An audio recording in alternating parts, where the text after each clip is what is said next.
Hello, j'espère que vous allez bien et que votre météo est ultra ensoleillée en ce magnifique jour d'avril. Nous sommes, je crois, encore un peu en vacances dans les régions toulousaines. Donc je souhaite d'excellentes vacances à ceux voilà, de Toulouse, de la région Occitanie qui me suivent. Je remercie de plus en plus les personnes qui sont de plus en plus nombreuses, voilà, qui me font confiance. Je suis vraiment super contente. Et voilà, je voulais juste vous dire merci, beaucoup de gratitude.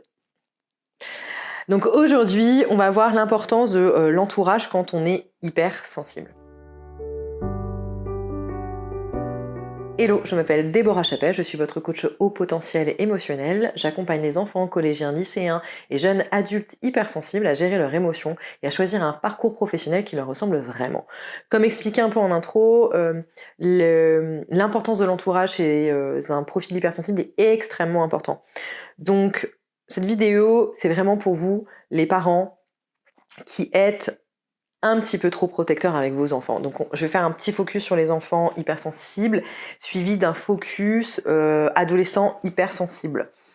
Donc pour un enfant en fait hypersensible, quand je vous dis que vous êtes trop protecteur, je vous avais fait la remarque en fait sur ma dernière vidéo où souvent je suis tombée sur des parents qui, pour rassurer leur enfant hypersensible, parce que l'enfant n'a pas forcément confiance en lui, là il est en train de grandir quoi, donc c'est un peu compliqué, lui rappellent toutes les choses exceptionnelles qu'il a comparées aux autres. Et c'est le cas en fait pour même des enfants en primaire où les parents sont là, mais si, regarde, c'est magnifique ce que tu fais et tout, machin, etc. En fait, ces enfants-là, dans leur environnement social, ils n'ont pas envie d'être différents, ils ont envie d'être comme tout le monde. Donc ils ont déjà conscience qu'ils sont différents, ne rajoutez pas une couche. Franchement, vraiment, ça fonctionne pas.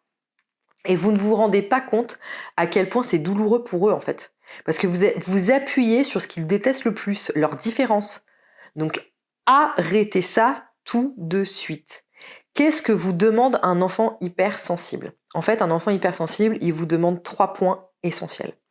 Le premier point, il vous demande de la responsabilité. Donc pour ça, moi, je vous invite vraiment à donner de la responsabilité selon l'âge de l'enfant. Donc vous pouvez trouver facilement sur internet, je crois c'est le site internet Papa Positif ou quelque chose comme ça, où des parents vous conseillent justement sur voilà, donner des astuces pour responsabiliser son enfant. En lien sous la vidéo, je vous mets un document que j'ai trouvé sur un site canadien. Ils sont quand même vachement plus avancés que nous à ce niveau-là, sur justement aux différents âges, différentes étapes, différentes responsabilités pour votre enfant. Donc téléchargez-le, c'est en lien là sous la description. Ça, c'est la première chose. La deuxième chose que demande un enfant hypersensible à son parent, c'est tout simplement d'être considéré comme normal. Donc ça, je vous ai dit en intro, arrêtez de différencier sans arrêt, lui dire qu'il est fort en ceci, qu'il est fort en cela, que il n'a pas besoin de vous pour savoir qu'il est fort. Par contre, il a besoin de vous pour vraiment connaître ses valeurs, qui il est. Il n'est pas différent des autres. Il a juste des compétences plus approfondies que les autres. Donc ne le différenciez pas. C'est vraiment quelque chose de très important pour lui. Le troisième point que recherche un enfant hypersensible auprès de son parent, c'est qu'il ne veut pas être remarqué. Donc c'est un enfant qui, de manière générale, quand vous êtes en société, en famille même, ne le mettez pas en avant, voilà, discret. Donc c'est quelqu'un pareil qui par son hypersensibilité va pas, quand on dit va pas aimer être remarqué. Moi par exemple, le lien que je fais, c'est que j'aimais pas qu'on me mette pas trop en avant, parce que c'était pas le cas, mais par exemple quand j'allais au marché avec ma mère, parfois ça me gênait parce que y avait des gens qui étaient là, ah Mimi machin, etc. Et franchement ça me gonflait en fait. J'aime pas, voilà, laisse-moi tranquille dans mon coin. À l'école pareil, en classe, je n'aime pas qu'on me remarque. Laisse-moi tranquille, ne viens pas me poser des questions. Je vous mets le lien là au-dessus sur les vidéos sur comment aider un enfant hypersensible en primaire et au collège. Il y a vraiment des astuces que vous pouvez peut-être parler aux profs, ou si les profs regardent, pourront peut-être mettre en place, que je trouve vraiment sympa pour éviter que l'enfant vous le fassiez remarquer, quoi. Un dernier point très important, l'enfant hypersensible ne supporte pas les punitions sévères. Alors pour vous donner un exemple très concret, franchement c'est vraiment un choc.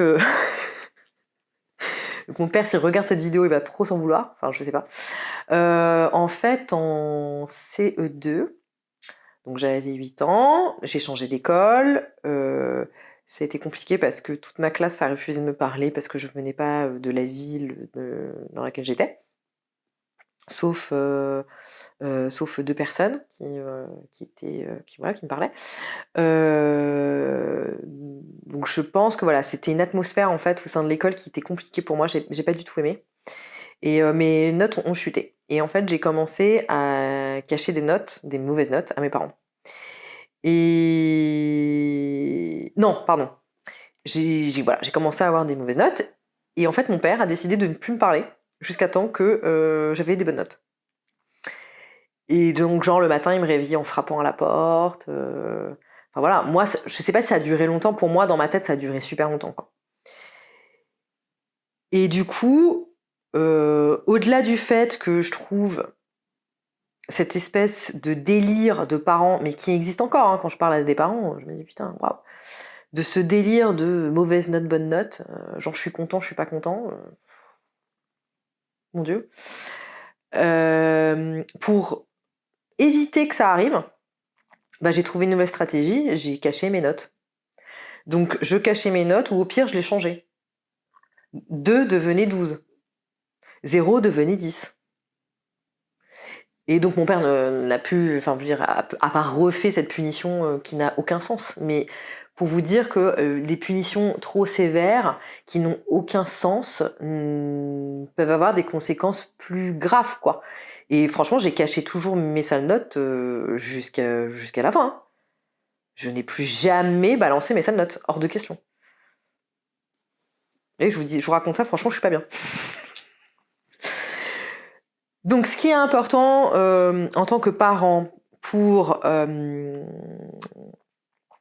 les enfants hypersensibles, ou même votre adolescent, c'est qu'il va être primordial de lui laisser sa place. En fait, prenez conscience que vous êtes responsable de son environnement. Vous n'êtes pas responsable de son évolution personnelle, dans le sens où il a son propre caractère. D'accord ? Donc, je vous dis ça parce que, alors, ces enfants-là n'étaient pas forcément hypersensibles, mais j'ai discuté avec un parent qui avait des aspirations pour ses enfants, et ses enfants ne répondent pas à ces aspirations-là, donc on sent vraiment un parent en souffrance, qui du coup se remet en question, qui se dit ouais, je sais pas ce que j'ai fait, mais voilà, ils sont intéressés par rien, machin. Et en fait, c'est pas que les enfants sont intéressés par rien, c'est que les enfants ont d'autres aspirations qui ne sont pas celles que les parents avaient. Et du coup, il y a une espèce de projection qui se fait en se disant mais j'ai raté un truc. Et en fait, non. Vous êtes responsable en tant que parent de l'environnement de l'enfant. Vous n'êtes pas responsable de ses traits de personnalité. L'enfant, il choisit. Il a son libre arbitre. Vous lui donnez les clés. Mais il y a un moment donné, adolescent, je suis désolée, mais il fait ses propres choix. Il a son libre arbitre. Donc vous êtes responsable de son environnement, vous n'êtes pas responsable de son évolution, de ses traits de caractère, des choix qu'il fait. L'adolescent hypersensible, je vous l'ai expliqué dans la vidéo qui s'appelle être hypersensible quand on est ado-adulte. Donc je vous la mets en lien là juste au-dessus. C'est très complexe puisque en fait vous êtes face à un adolescent qui a une maturité d'adulte, puisqu'il a conscientisé le monde dans lequel il vivait. C'est ce que je vous expliquais. Et que du coup, il a peur de grandir parce qu'il prend conscience qu'il n'est pas encore prêt à vivre dans le monde d'adulte. Et pour autant, il a besoin de responsabilité. Alors pour ça, en tant que parent, qu'est-ce que vous pouvez mettre en place ? Ce qui va être intéressant, ça va être de l'autoriser à faire des jobs d'été. Donc même des petits jobs, quoi. Alors je sais que la situation à l'heure actuelle est compliquée, c'est pas ce que je dis, mais voilà. Même à la rigueur, s'il peut pas trouver un job au niveau de, j'avais envie de dire de la réalité, qu'il fasse des jobs au sein de la maison, qui vont être payés. Ça va lui permettre d'acquérir quand même une indépendance financière. Et ça, c'est très important pour l'adolescent hypersensible. Le deuxième point, c'est le principe de reformulation, et ça je voulais expliquer sur l'importance de son entourage. Donc comment créer en fait, non, sur pas l'importance de l'entourage, pardon, sur comment sortir de l'échec, excusez-moi, comment surmonter un échec. Vous questionnez votre adolescent, qu'est-ce qui a fait que, voilà, c'est quoi l'échec? Ok, c'était quoi ton objectif, etc. Donc vous le questionnez et vous lui demandez de reformuler. Reformuler, ça veut dire quoi? Ça veut dire quand votre ado vous dit, bah je sais pas, moi en fait, je me dis que dans la vie, en fait, je suis bon à rien. Je suis bonne ou je suis bon à rien. Attends, ce que tu me dis, c'est que en fait, genre tu fais rien de bien, c'est ça que t'es en train de me dire? Ça peut être ça. Ce que je fais avec des enfants pour la reformulation, et qui marche très très bien, c'est quand je leur donne le cadre. Parce que moi j'ai remarqué souvent les enfants, vous leur donnez le cadre, vous dites non mais ça tu fais pas, ça machin, on regarde le dessin animé, ensuite c'est trucs bidules, etc. Ils vous disent ouais, ouais. Puis après bizarrement, ça se passe pas comme on s'est dit que ça devait se passer. Donc vous vous dites mince, pourtant je lui ai donné le cadre. Ce que je fais et qui franchement fonctionne, j'explique. Donc l'enfant me dit oui, oui, oui. Là je prends, je fais non, non. Qu'est-ce que je viens de dire? Et tant qu'il ne m'a pas répété, en fait, pas répété exactement ce que j'ai dit, mais en tout cas qu'il y a les bonnes informations, je le lâche pas. Je dis non, c'est pas ce que j'ai dit. J'ai dit ça, ça, ça et ça. Qu'est-ce que je viens de dire? Ok, donc du coup, ça veut dire quoi? Vas-y, reformule, dis-moi, avec tes mots à toi. Et comme c'est clair, et que l'enfant en plus a reformulé, je vous garantis qu'il va y avoir vraiment un changement. Donc n'hésitez pas à adapter votre reformulation selon l'âge de votre enfant. L'hypersensible, lui, ça va l'aider parce que ça le fait en plus réfléchir. Il adore ça. Donc vraiment, communiquer de la même façon, utiliser son langage à lui. Et enfin, la dernière chose, c'est forcément le questionner. Donc, à chaque fois, comme je vous disais, par rapport à la reformulation, c'est vraiment le questionner, approfondir, mais qu'est-ce que tu entends par là? Qu'est-ce que tu veux dire par là? Quand tu dis ce mot-là, ça veut dire ça, etc., etc., etc. Ça va lui permettre, encore une fois, de réfléchir, de bien se questionner, et peut-être même de changer d'idée. Ça peut être quand il s'est fait punir au collège, il a eu une heure de colle, il a dû faire un devoir sur, je sais pas moi, les genres, et qui revient en disant ouais je suis un peu deg parce que j'ai pas pu finir mon devoir. Ok, mais qu'est-ce que t'avais écrit, c'était sur quoi, etc. Ok, et qu'est-ce que t'as dit? Et du coup, je sais pas ce qu'il va vous dire, mais vous reformulez. Ah tiens, c'est intéressant, donc pour toi c'est ça, c'est ça. Ah ben non, c'est pas ça, tu vois, c'est plus ça et ça. Ah ok. Et vraiment, vous allez connecter avec votre enfant, lui il va se sentir en plus responsable, il va se sentir adulte, il va se sentir compris, il va se sentir écouté, et donc épanoui. Donc aujourd'hui, on a vu l'importance de l'entourage quand on est hypersensible. J'ai fait vraiment un petit focus sur les parents d'enfants, d'adolescents hypersensibles qui sont parfois un peu trop protecteurs, donc qui mettent toujours un peu en avant les différences positives de leur enfant, et en fait ça c'est vraiment le truc à pas faire. Pourquoi? Un enfant, un ado hypersensible a besoin de se sentir dans la masse, il n'a pas envie d'être différent, il a envie d'être dans la norme, il n'a pas envie qu'on le remarque. Donc pour aller un peu plus en profondeur, un enfant hypersensible, pour rappel, va vous demander d'être... comment dire, il va vouloir être responsable, il va vouloir être considéré comme normal, il ne veut pas être remarqué, et surtout aucune punition sévère en fait va fonctionner avec un enfant hypersensible, puisqu'il faut qu'il y ait vraiment beaucoup de sens derrière tout ça. L'adolescent, on l'a vu donc dans d'autres vidéos, c'est très complexe puisqu'en fait on est face à un adulte, on est face à un adolescent avec une maturité d'adulte, mais qui n'a pas encore toutes les cartes en main, il n'a pas toutes les clés, et du coup il a conscience du monde dans lequel il vit, mais il n'est pas armé pour. Donc il va vous demander de la responsabilité. Pour ça, vraiment, initiez-le à des jobs d'été, il faut qu'il ait conscience, faut qu'il acquiert en fait une indépendance financière. Ça va l'aider à se sentir beaucoup plus prêt à rentrer dans le monde d'adulte. Pratiquez la reformulation et surtout questionnez-le. Pour les personnes hypersensibles, et moi j'ai eu cette expérience-là et j'en ai encore, la très très grande difficulté, c'est que souvent on est très entouré de personnes toxiques. Les personnes toxiques, on les reconnaît parce qu'elles nous bouffent toute notre énergie, et quand on leur demande un coup de main, elles sont souvent pas là. Ou Ça peut être des personnes, vous savez, quand elles vous appellent, elles vous cassent tellement le moral que vous mettez 2 jours à vous en remettre. Ça, c'est des personnes toxiques, il va falloir que vous travailliez dessus.